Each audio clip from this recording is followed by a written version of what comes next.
Pigeons వల్ల మనకి lung damage ఏమైనా అవుతుందంటారా? అంటే మనం రెగ్యులర్ గా మన ఇంట్లో కానీ బాల్కనీలో కానీ డాబా పైన ఎక్కువ పీజియన్స్ ఎక్స్పోజర్ ఉన్న వాళ్ళకి లంగ్ ఎఫెక్ట్ అయ్యే అవకాశం ఉంటుంది. ఇది వెరీ ఇంపార్టెంట్ క్వశ్చన్ అండి. చాలా మంది మనం తెలియకుండానే పీజియన్స్ దగ్గరికి వెళ్ళటం కానీ, పీజియన్స్ రెగ్యులర్ గా ఫీడ్ చేయడం కానీ, ఆర్ పీజియన్స్ కానీ పారాకీట్స్ కానీ ఇంట్లో పెంచుకోవడం కానీ చేస్తూ ఉంటాం.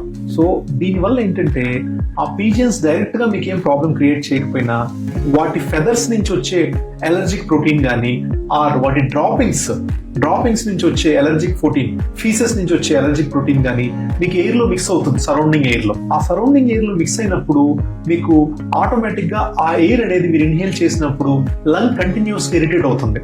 అది over a period of months కానీ over a period of years జరిగినప్పుడు, ఒక రోజు 2 రోజులకి ఏం కాదండి, over a period of months కానీ ఇయర్స్ జరిగినప్పుడు లంగ్ అనేది will go into a state of interstitial lung disease, ILD అంటాం. దాని పేరు వచ్చేసి హైపర్ సెన్సిటివిటీ న్యూమోనైటిస్, HSP అంటాం.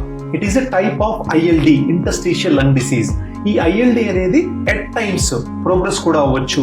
ఇనీషియల్ టైంలో కనుక దాన్ని రికగ్నైజ్ చేయగలిగితే మనము దానికి కొన్ని మెడికేషన్స్ స్టార్ట్ చేసి 4 to 5 months లో దాన్ని క్యూర్ చేయొచ్చు.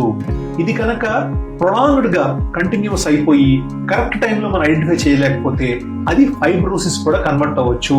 దాన్ని మనం fibrotic lung disease are fibrotic hyper sensitivity pneumonitis అంటాం, ఫైబ్రోటిక్ HP అంటాం. దీనికి లిమిటెడ్ ఆప్షన్స్ ఉన్నాయి. ట్రీట్మెంట్ అనేది వెరీ మినిమల్ గా ఉంది. కొంతమంది పేషెంట్స్ లో ఈ ఫైబ్రోటిక్ హైపర్ సెన్సిటివ్ న్యూమోనైటిస్ వల్ల లంగ్ ట్రాన్స్ప్లాంటేషన్ కూడా చేయాల్సి వస్తుంది. అంటే లంగ్స్ తీసేసి కొత్తవి పెట్టాల్సి వస్తుంది.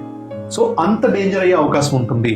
So better not to expose your cells to pigeons, pets or parakeets regularly.